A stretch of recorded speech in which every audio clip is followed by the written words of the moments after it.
बिस्मिल्लाहिर्रहमानिर्रहीम। अस्सलाम वालेकुम। स्टैट 301 फाइनल टर्म प्रिपरेशन 2026 कैसे करें। बहुत से स्टूडेंट मैसेजेस कर रहे थे कि स्टैट 301 का बता दें। आज की वीडियो में कंप्लीट डिटेल में बताऊंगी स्टैट 301 फाइनल टर्म की प्रिपरेशन कैसे करनी है। सबसे पहले हम एलएमएस पे जाते हैं और यहाँ से स्टैट की अनाउंसमेंट आई हुई है, उसको ओपन करते हैं। ठीक है, ये अनाउंसमेंट है। इसमें क्लियरली मेंशन किया गया है कि आपका पेपर पैटर्न जो है उसमें 23 एमसीक्यूज होंगे, 23 मार्क्स के एमसीक्यूज होंगे और 4 शॉर्ट क्वेश्चन होंगे 3-3 नंबर के, यानी कि 12 नंबर के शॉर्ट क्वेश्चन होंगे और 3 लॉन्ग होंगे 5-5 नंबर के, यानी कि 15 नंबर का लॉन्ग होगा। तो ये कुल मिला के आपके पास बनेगा 60। ठीक है, 60 मार्क्स का फाइनल टर्म का पेपर होगा और इसमें कोई भी चॉइस नहीं होगी। ठीक है, क्लियरली मेंशन किया गया है।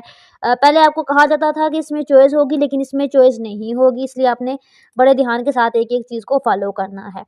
सबसे पहले मैं आपके साथ ये एक फ़ाइल है, ये आपके साथ शेयर करूँगी। स्टैट 301 लेटेस्ट फ़ाइल 2024 ये मैंने बनाई है। बेसिकली ये फ़ाइल जो है 85 पेजेस की ये फ़ाइल है। आपने एक एक चीज़ बड़े ध्यान के साथ समझनी है, जो कि मैं आज की वीडियो में आपको एक्सप्लेन करूँगी।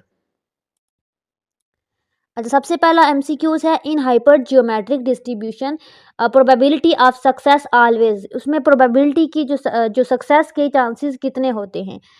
ठीक है, कितने चांस है कि वो सक्सेस होगी। तो इसमें कह रहे हैं कि varies from trail to trail, यानी कि जो ट्रेल होगा उसके अकॉर्डिंग जो है इसका आंसर वेरी करेगा, यानी कि हर सिनेरियो में डिफरेंट होगा। तो ये इसका आंसर है, सॉल्व आंसर इसका सी है। उसके बाद है the number of parameters in Poisson distributions are. उसमें एक ही पैरामीटर होता है। Using the normal approximation to the binomial distribution N and P is equal to this one, the value of the mean is. अच्छा, आपको value given है और आपने मीन की वैल्यू निकालनी है, जो कि हमारे पास आएगी 0.1713। ठीक है, इसको प्रॉपर सॉल्व करेंगे तो ये आंसर आएगा। ये बुक के पेज 235 पे मौजूद भी है। उसके बाद है which type of data is use in the binomial distribution. Binomial distribution में कौन सा डाटा यूज होता है, तो उसमें डिस्क्रीट डाटा यूज होता है। उसके बाद है consider a large population with a mean of 160 and a standard deviation of 20। ठीक है, इसमें मीन गिवन है, स्टैंडर्ड डेविएशन गिवन है, सैंपल का साइज गिवन है पॉपुलेशन के लिए। ठीक है, standard deviation for sample mean निकालनी है, तो उसके लिए सिंपली फार्मूला लगाना है, वैल्यू गिवन है, कैलकुलेशन करनी है, तो आंसर 3.125 आ जाएगा। The width of confidence interval is called. Width को कहते हैं प्रिसिजन। ठीक है, correct answer is C. To determine a sample size which test वो यूज़। सैंपल साइज को डिटरमिन करने के लिए कौन सा टेस्ट यूज़ होता है, तो वो जी टेस्ट होता है। यहाँ पे आपको पता होना चाहिए एफ टेस्ट कब यूज़ होता है, जी टेस्ट कब यूज़ होता है, टी टेस्ट कब यूज़ होता है, कैसे यूज़ करते हैं, सारी डिटेल आपने देखनी है। ठीक है, आपका एमसीक्यू यहाँ पे चेंज भी आ सकता है। उसके बाद कह रहे हैं कि अगर वेरिएंस ऑफ मीन 1 जो है वो कम हो और वेरिएंस ऑफ मीन 2 ज़्यादा हो, तो इसका क्या मतलब है। इसका मतलब है कि जो मीन 1 है वो ज़्यादा इफिशियंट है। ठीक है, इस तरीके से आपके पास स्टेटमेंट होगी, 4 ऑप्शन होंगे, आपने एक चूज़ करना होगा। ये जो 85 पेजेस की कंप्लीट फाइल है, ये आपने कंप्लीट प्रिपेयर करनी है, एक भी चीज़ स्किप नहीं करनी। ठीक है, next one is to determine a sample size which test we use. Z test use होगा। ठीक है, if variance of mean 1 is less than variance of mean 2, it's mean 1 is more efficient than mean 2। ठीक है, mean 1 जो होगा मोर efficient होगा mean 2 से। An estimator is said to be efficient if it has small variance, अगर इसका variance small होगा। उसके बाद है in sampling from large population with sigma is equal to 12। आपको सिग्मा गिवन है, मीन गिवन है और आपको सैंपल का जो साइज है बताना है कितना यूज़ हुआ है, तो इसमें 16 यूज़ होगा। ये सारी कैलकुलेशन करनी पड़ेगी, फार्मूला लगे हुए हैं, देन होगा। ठीक है, ये काफ़ी लेंथी काम है, लेकिन आपने ये सारी फाइल अच्छे से प्रिपेयर करनी है, ये आपको काफ़ी हेल्प आउट करेगी। और पेपर देने के बाद कमेंट में ज़रूर बताना है कि मेरी इस फाइल से कितने % आपका पेपर आया है, ताकि जो बाकी स्टूडेंट हैं उनको भी आइडिया हो कि वो इससे प्रिपरेशन करें या ना करें। अपना रिव्यू आपने ज़रूर ड्रॉप करना है। Suppose we have a population size N, आपको एन गिवन है, पॉपुलेशन साइज गिवन है, उसके बाद ये सारा साइज है। उसके बाद आपके पास सैंपल गिवन है, सैंपल साइज N2 है और टोटल पॉसिबल सैंपल कितने होंगे, तो ये आपके पास 25 होंगे। ये आपके पास टोटल देखें ना 1 2 3 4 5, बल्कि ये गिवन है, ठीक है 5 है, तो n जो स्मॉल है 2 है, तो n की पावर 2 करेंगे, 5 की पावर 2 तो वो 25। In interval estimation, we obtain a range of value of an estimate of the parameter. Correct option is A. उसके बाद है ये पॉपुलेशन आपको गिवन है और the mean of sample population क्या होगा, तो 9/20 होगा टोटल में से, ठीक है। उसके बाद if the two population are non normal and both the sample size are large, then sample distribution of the difference of the means will be, ये होगी हमारे पास नॉर्मल डिस्ट्रीब्यूशन, ठीक है। आपको पता हो टी डिस्ट्रीब्यूशन क्या है, नॉर्मल क्या है, चाहे स्क्वायर डिस्ट्रीब्यूशन क्या है और एफ डिस्ट्रीब्यूशन क्या है, ये एज एमसीक्यूज आपसे पूछ सकते हैं। उसके बाद है the standard error of sample distribution of difference of mean x1 minus x2 is equal to, correct answer is D, ठीक है। ये स्क्वायर रूट है, यहाँ पे क्लियरली ये डला हुआ नहीं है, ठीक है। आपने ये ऐसे आपके एग्जाम में ऐसे होगा, ठीक है। ऐसे आपके पास ये सिग्मा 1 का स्क्वायर है बाय n1, सिग्मा 2 का स्क्वायर बाय n2, ये पावर है। ये आपके हैंड आउट के अंदर सारे फार्मूले मौजूद हैं। लेक्चर को अच्छे से पढ़ें, देन इस फाइल को करें।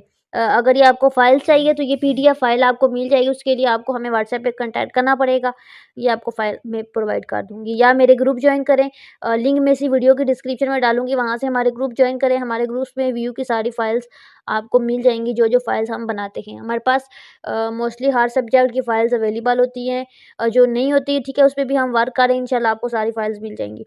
उसके बाद the mean of the sample population will be, proportion will be 30/20, ठीक है। ये इसके लिए मीन निकालने का एक फार्मूला होता है, इस सारी वैल्यू को यूज़ करके, फार्मूला को यूज़ करके आपके पास ये आंसर आया है, ठीक है। ये हम यहाँ पे नहीं कर सकते क्योंकि ये देखिए 85 पेजेस की ये फाइल है, तो इस तरीके से काफ़ी टाइम वेस्ट होगा। ये बेसिकली आपके हैंड आउट के अंदर सारे फार्मूलाज मौजूद हैं। उसके बाद नेक्स्ट है अ parameter is a dash quantity. Parameter कौन सी क्वांटिटी है, ये कांस्टेंट क्वांटिटी है। कांस्टेंट जो गिनती के नंबर होते हैं, ठीक है। In a sample experiment the mean value of all possible value of statistic was found to be equal to the corresponding population parameter. This condition suggest that the statistic क्या है, basically ये unbiased estimator है parameter का। If the estimator is more efficient than the other estimator, कह रहे हैं कि एक एस्टिमेटर ज़्यादा एफिशिएंट होगा दूसरे से, तो शेप ऑफ डिस्ट्रीब्यूशन क्या होगी, तो बेसिकली हाईली पीक्ड होगी। आपको ये भी पता हो कि आपके पास नॉर्मल शेप कब होगी, फ्लैटर्ड कब होगी, हाईली पीक्ड कब होगी, ठीक है। ये सारी आपको पता होनी चाहिए कंडीशन। स्की टू राइट कब होगी, स्की टू लेफ्ट कब होगी, सिमेट्रिक कब होगी, ठीक है। ये सारी चीज़ें आपको पता होनी चाहिए। उसके बाद यहाँ पे है if our sample population is normal then sampling distribution of the sample mean will be, sampling mean की डिस्ट्रीब्यूशन क्या होगी, नॉर्मल ही होगी। Next one is which of the following statement is correct. इसमें आपके पास होगा a point estimate is a single value estimate of the value of population parameter. If variance T1 is greater than variance T2, where T1 and T2 are the two unbased estimator, then T1 is more efficient, ये होगा आपके पास। आपको याद होगा पहले आपने जो variance हमारे पास था वो लेस था, जो लेस वाला था वो ज़्यादा एफिशिएंट था, ठीक है। अब इस कंडीशन में आपके पास ग्रेटर वाला ज़्यादा एफिशिएंट है वेरिएंस T1 के केस में, ठीक है। ये दो कंडीशन आपने याद रखनी है, पहले एमसीक्यू थोड़ा सा चेंज कंडीशन में आ चुका है। In the method of movements how many equations are required for finding two unknown population parameters. कह रहे हैं कि अगर आपने दो पॉपुलेशन के अननोन पैरामीटर दिए गए हैं, उनको फाइंड करना है, तो कितनी इक्वेशन रिक्वायर होंगी, तो वो यहाँ पे आपके पास दो इक्वेशंस आएंगी। In the sample distribution of the mean becomes approximately normally distributed only when the following conditions are met। कौन सी कंडीशन, जब सैंपल साइज लार्ज हो जाएगा। We can apply method of maximum likelihood on discrete as well as continuous variable। अच्छा, stat की जो strength है view में, जितनी भी स्ट्रेंथ है उसमें जो है मोस्टली स्टूडेंट कहते हैं कि ये बहुत टफ सब्जेक्ट है।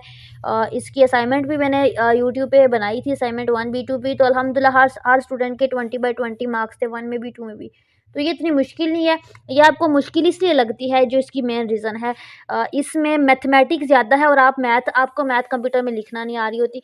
आप लेक्चर वाइज़ सारे फार्मूले याद करें कि हम कैसे क प्रोबेबिलिटी निकालते हैं, कैसे डिस्ट्रीब्यूशन निकालते हैं, मीन निकालते हैं, मीडियन, ग्रुप डाटा का, अनग्रुप डाटा का, जितने भी टॉपिक हैं सब के फार्मूले याद करें, पेजेस पे लिख लें। याद करने के बाद ये वाला मैथ टाइप है, इस मैथ टाइप को आपने व्यू में यूज़ करना होता है। बहुत से स्टूडेंट हैं जिनको ये सॉफ्टवेयर यूज़ करना नहीं आता। मैंने प्रॉपर यूट्यूब पे एक कोर्स स्टार्ट किया है जिसका नाम है मैथ टाइप ट्यूटोरियल। उसके अंदर मैंने प्रॉपर सिखाया है कि वीयू के स्टूडेंट मैथ टाइप को कैसे यूज़ करते हैं, गिनती को अपने एग्ज़ाम में कैसे लिखते हैं। ये है वो प्लेलिस्ट मैथ टाइप ट्यूटोरियल, इसका लिंक मैं वीडियो की डिस्क्रिप्शन में ऐड कर दूँगी, ठीक है? वहाँ पे आप क्लिक करेंगे तो आप इस लिंक पे पहुँच जाएँगे। इसके अंदर मैंने वीडियोज़ बनाई हैं डिफरेंट, जिसमें सबसे पहली वीडियो में मैंने बताया है कि ये मैथ टाइप कहाँ से मिलेगा, ये पेड है तो फ्री में आपको यूज़ करने के लिए कौन-सी आईडी यूज़ करनी है, इस वीडियो को देखना है। इसके अंदर मैंने सारा बताया हुआ है। ये आपको यहाँ से मैथ ऐप डाउनलोड करना आ जाएगा और दूसरे पार्ट में मैंने बताया है कि इसके सिंबल को यूज़ कैसे करते हैं और फर्दर भी मैं इस पे वीडियोज़ बनाऊँगी। ये वीडियो आपको बहुत ज़्यादा हेल्प आउट करेंगी मैथ टाइप यूज़ करने से रिलेटेड, ठीक है? तो इस तरीके से स्टैट के जो क्वेश्चन आएँगे सब्जेक्टिव, उसको सॉल्व करने के लिए ये 2 वीडियो अगर आप कर लेते हो तो आपको सारा टाइप करना आ जाएगा, ठीक है? फर्दर हम एमसीक्यूज़ का तो मैंने आपको बता दिया है, एमसीक्यूज़ के लिए आपको ये फ़ाइल प्रिपेयर करनी पड़ेगी। उसके अलावा सब्जेक्टिव के लिए मैंने आपको यही बताया है कि सब्जेक्टिव के लिए आपको सारे फ़ॉर्मूले याद करने पड़ेंगे। फ़ॉर्मूले याद हो गए तो आपको वैल्यू पुट करना आ जाएगी। आपके पास यहाँ पे कैलकुलेटर भी मौजूद होता है, यहाँ पे आप लिखते हैं कैलकुलेटर एग्ज़ाम में, तो ये वीयू का जो सॉफ्टवेयर होगा बेसिकली वो गूगल और सारी चीज़ों को वो डिसेबल कर देता है। लेकिन कैलकुलेटर अलाउ होगा, यहाँ पे आप साइंटिफिक पे जाएँगे तो यहाँ पे जो चीज़ें निकालना चाहते हैं सारे सिंबल आपके मौजूद हैं, ट्रिग्नोमेट्री के या जिसके भी, ठीक है? तो ये आपको कैलकुलेटर आप काफ़ी हेल्प आउट करेगा। अच्छा, यहाँ पे हम नेक्स्ट एमसीक्यूज़ कर लेते हैं। ये सारी टिप्स एंड ट्रिक्स इसलिए बता रही हूँ कि आपको पेपर देते हुए कोई मसला ना हो। अच्छा, यहाँ पे है a single random sample is drawn from population, sample size is large, ये हम कर चुके थे। ये फाइल आप मुझसे ले लेना, तसल्ली से ध्यान के साथ आप कर लेना। उसके बाद simple mean is a dash estimate of population mean, तो ये बेसिकली अनबेस्ड है। ठीक है, बेस्ड क्या है, अनबेस्ड कौन से, ये भी आपको सारे पता होने चाहिए। Method of movements for estimation of parameter based on theory of non linear estimation की थ्योरी पे ये बेस करते हैं। Which of the following statement is true, ES2 is equal to S2 divided by n, ठीक है, ये formula ये है। Which of the following must not be consistent estimator, कौन सा जो एस्टिमेटर है वो कंसिस्टेंट नहीं है, तो ये सिंपल मीडियन हमारे पास इसका आंसर होगा। अगर आपको कोई डाउट है कि इसमें आंसर गलत है तो आप कमेंट में एक दूसरे से डिस्कस कर सकते हैं, मैं भी आपको आंसर करूँगी। उसके बाद है in sampling without replacement FBC is not used when n is less than equal to 0.05 newton, ये इसका आंसर है। इसको थोड़ा स्क्रॉल डाउन करती हूँ मैं, नीचे से आपको ये एमसीक्यू शो कर देती हूँ। बेसिकली ये आपने सारे करने हैं, एक भी एमसीक्यू स्किप नहीं करना, लेकिन वीडियो बहुत लेंथी हो जाएगी तो शॉर्टेज ऑफ टाइम की वजह से कि मैं आपको बीच-बीच में से एक्सप्लेन कर देती हूँ। A value of standard deviation is equal to 0, mean इसका मतलब है कि all the value are constant. Which is most appropriate statistical technique used to test for significant difference between two group mean from data gathered by repeated measure design? Correct answer is a paired t test. उसके बाद है यहाँ पे what range of limit to be used for integration of joint PDF to obtain in marginal PDF? Correct option is minus infinity to plus infinity. The marginal PDF of any continuous variable is obtained by dash the other variable from the joint PDF. Correct answer is integrating. उसको integrate करेंगे। उसके बाद है the bivariate probability density function of continuous R V S X and Y satisfy the following properties, F X Y is greater than and equal to 0, ये इसकी condition होगी। उसके बाद है alpha is the probability of, यहाँ पे alpha किसकी probability है, टाइप 1 एरर की भी, रिजेक्ट H0 आपके पास नल हाइपोथेसिस होता है और H1 आपके पास दूसरा हाइपोथेसिस होता है। इसमें टाइप 1 एरर भी होगा और H0 भी होगा। H0 बेसिकली ये आपके पास जब आप करते हो उसको टीम डिस्ट्रीब्यूशन को जी को, तो उसके अंदर ये सारे स्टेप्स करने पड़ते हैं। उसके बाद कमिटिंग टाइप 1 एरर, ये सारी इसमें आ जाएंगे तो इसका आंसर आ जाएगा ऑल। उसके बाद H0 आपको गिवन है, नल हाइपोथेसिस आपको गिवन है, P is equal to 0.50 given है पॉपुलेशन, और हाइपोथेसिस 1 आपको जो है P ग्रेटर देन 0.50 गिवन है। ये दो कंडीशन गिवन है, और आपको कहा गया है जिसका क्रिटिकल रीजन है, ये इसमें 5 स्टेप्स करने पड़ते हैं। ये आपको मैंने असाइनमेंट में भी अक्सर ये क्वेश्चन इस तरह के सॉल्व आउट करवाए हुए हैं। उसमें 5% आपने क्रिटिकल रीजन रखना है, ये 5 स्टेप इसमें होते हैं बेसिकली। तो इसका आंसर क्या होगा, तो बेसिकली जी की वैल्यू निकालेंगे 5वें स्टेप में, तो वो आंसर जो आएगा वो, तो यहाँ पे कह रहे हैं कि जो जी की वैल्यू आएगी वो ग्रेटर देन 1.645 आएगी। उसके बाद है यहाँ पे जी इक्वल टू 1 पॉइंट, यहाँ पे इसकी स्टेटमेंट यहाँ से मिस है, ये कर लेते हैं। For a particular hypothesis test alpha is equal to 0.09 and beta is equal to 0.03, what is the value of type 1 error, type 1 error की वैल्यू क्या है, 0.09 है। ये सारी वैल्यू पुट करोगे तो आपके पास वैल्यू आ जाएगी। टी टेस्ट के अंदर आप देखते हो the T test for independent sample assumes which of the following, तो उसके अंदर स्कोर्स क्या होते हैं, इंडिपेंडेंट होते हैं। जी टेस्ट, टी टेस्ट, जितने टेस्ट हैं सारे आपने अच्छे से करने हैं। इनका स्ट्रक्चर कैसे है, कैसे करते हैं, सारा आप देखना। जी की वैल्यू कैसे निकालते हैं, H0 नल हाइपोथेसिस को कहते हैं। इसके बाद H1 होता है, क्रिटिकल रीजन होता है, और आप जी की वैल्यू निकालते हो। ठीक है, ये सारी चीज़ें होती हैं। अच्छा, यहाँ पे बेसिकली ये कह रहे हैं कि इफ़ कैलकुलेटेड वैल्यू ऑफ जी ये है, what will be your conclusion, तो आपने आंसर क्या निकाला। अच्छा, आपको सारा बता रहे हैं कि पहले स्टेप की वैल्यू ये है, दूसरे की क्रिटिकल ये है, और जी की वैल्यू भी दे देते हैं, कहते हैं जी की वैल्यू भी ये है। आप बताएं कि आपने लास्ट में आप कंक्लूजन निकालते होते हो कि कंक्लूजन क्या है, तो कह रहे हैं कि कंक्लूजन क्या है, एक्सेप्टेंस ऑफ H0, कि H0 हमारे पास एक्सेप्ट हो जाएगा। जी की वैल्यू 1.645 है, और ये 1.32 है, कैपिटल और स्मॉल जी की गिवन है, तो ये हमारे पास क्या हो जाएगा, एक्सेप्ट हो जाएगा। The density of the T distribution reaches its maximum at T, अच्छा डेंसिटी डिस्ट्रीब्यूशन की जो डेंसिटी मैक्सिमम कहाँ पे होगी, 0 पे होगी, उससे उसके अलावा 0 से कम वैल्यू होंगी, नेगेटिव होंगी। If the null hypothesis says that the average height of Pakistani soldiers exceed the average height of American soldiers by not more than 3 inches, ठीक है, ये आपको एक सिनेरियो गिवन है, उस सिनेरियो को देख के आपने बताना है what will be the alternative hypothesis, तो इसमें अल्टरनेटिव हाइपोथेसिस क्या होगी, तो इन्होंने बोला नॉट मोर देन 3, ठीक है, इंचेस, तो यहाँ पे इसका आंसर होगा 3 greater than, P greater than 3, ठीक है, जो पाकिस्तानी होंगे वो क्या होंगे, 3 से ज़्यादा होंगे। The test of the hypothesis about the difference of mean for large sample what will be test statistic will be used, अच्छा कह रहे हैं कि इस सिनेरियो में कौन सा यूज़ होगा, चाहे स्केयर यूज़ होगा, जी टेस्ट यूज़ होगा, या टी टेस्ट यूज़ होगा, तो यहाँ पे ये जी यूज़ होगा। कि आप सारे लेक्चर को जब करोगे तो आपको सारा ये क्लियर हो जाएगा। पहले लेक्चर को करें, देन इस फाइल को फॉलो करें, फार्मूला को प्रिपेयर करें, मैथ टाइप की प्रैक्टिस का भी बता दिया, स्टैट से रिलेटेड कोई क्यूरी है, कोई क्वेश्चन है, आप मुझसे पूछें।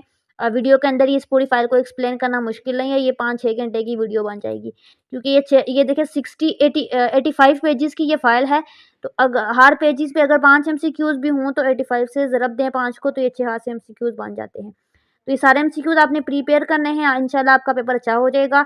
व्यू से रिलेटेड कोई इशू है तो ये सारे हमारे कॉन्टैक्ट लिस्ट है, ये फाइल के एंड पे मैंने मेंशन किया है, यहाँ से आप हमसे कॉन्टैक्ट कर सकते हैं, हमारे ग्रुप ज्वाइन कर सकते हैं, कोई क्यूरी हो तो आप हमसे पूछ सकते हैं।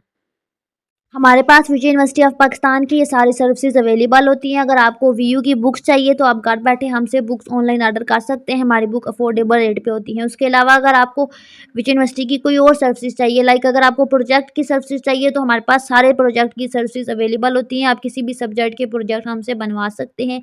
अगर आप फुल प्रोजेक्ट बनवाते हैं तब भी, अगर आप कोई सिंगल एक्टिविटी करवाते हैं, कोई असाइनमेंट बनवाते हैं तब भी बनवा सकते हैं। ये सारे प्रोजेक्ट हम बनाते हैं। उसके अलावा एलएमएस हैंडल करते हैं, असाइनमेंट पूरे एलएमएस को हैंडल करवाते हैं, तब भी एलएमएस के अंदर कोई सिंगल एक्टिविटी करवाते हैं तब भी करवा सकते हैं, और हमारे तमाम रिजल्ट गारंटी होते हैं। और उसके अलावा अगर आप हमारे ग्रुप्स ज्वाइन करना चाहते हैं तो आप हमारे ग्रुप ज्वाइन कर सकते हैं। हमारे तमाम ग्रुप्स का लिंक आपको वीडियो के डिस्क्रिप्शन में मिल जाएगा, आप वहाँ पे जाके हमारे ग्रुप्स को ज्वाइन कर सकते हैं, पेजेस को ज्वाइन कर सकते हैं, इंस्टाग्राम टिकटॉक अकाउंट को फॉलो कर सकते हैं।